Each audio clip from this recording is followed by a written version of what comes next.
Hey guys, this is Alex from Electrum Performance, and today I want to go over 7 cool pulling motions that you probably aren't doing. It's really important that we have varying pulling exercises because in jiu-jitsu, the types of pulling that we do is not often all that similar. We have lots of different positions and angles we want to pull from, so we want to make sure that we're prepared for those positions in the weight room. So let's dive into that first exercise. So exercise number 1 is really simple in nature, but it's very difficult. And this is what we call a tabletop pull-up hold. So what we're gonna do is as we jump up to the top here, we're gonna pull our elbows flush with our rib cage, which is very specific to jiu-jitsu. We're gonna keep our thighs not quite vertical, but angled higher than horizontal and at a posterior pelvic tilt so we have our abs active. A lot of the things, the elbows in, the knees to the chest position are very specific to jiu-jitsu, and having it relative to your body weight is a very effective way to train isometric pulling strength. Nice.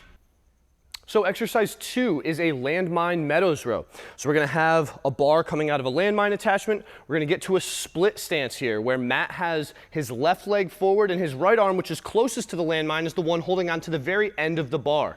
From here he gets to a nice bent, hinged split position, and he's rowing that bar up into his hip pocket and back down from there. Make sure you get from a big stretch at the bottom all the way up to the hip.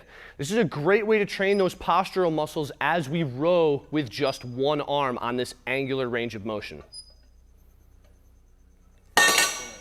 So for exercise 3, we're going to do different variations of offset pull-ups. Now the idea behind an offset pull-up is that one arm is going to be doing way more work than the other arm, which again is very consistent with these variable positions in jiu-jitsu where one arm is oftentimes working harder than the other. So if you don't have any equipment other than a pull-up bar, you can do this by placing one hand fully on the bar and the other hand using just 2 fingers to assist. So the hand that's fully on the bar will be doing the majority of the work as you do your pull-ups. Try to get through a full range of motion here.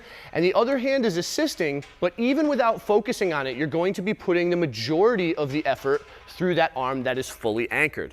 Now, if you are lucky enough to have bands, you can use bands to do offset pull-ups as well. Something you want to keep in mind as you're doing those bands, they're going to be draped over the bar. They're not going to be tied over the bar. And you're going to line up all 4 parts of the band so they're nice and even and don't irritate your fingers. The other hand is the one fully anchored on the bar and is the one that's going to be working harder because as you see Matt going through this motion, his other arm is even moving. He can't even get it to assist fully throughout the entire range of motion.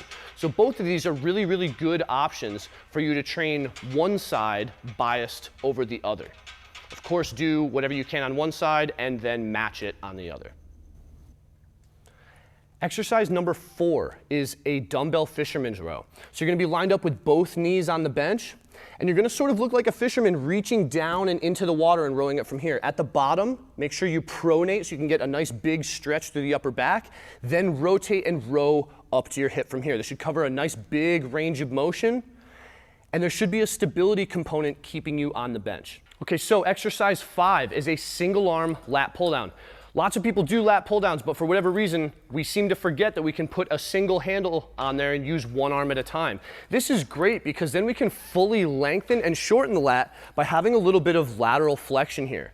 Another thing that it's really good at is identifying if one of our arms is stronger or weaker than the other. I don't think that this necessarily applies to injury like a lot of people will tell you, but it's necessary to try to work these weaknesses out of our system so that they can't be taken advantage of on the mats.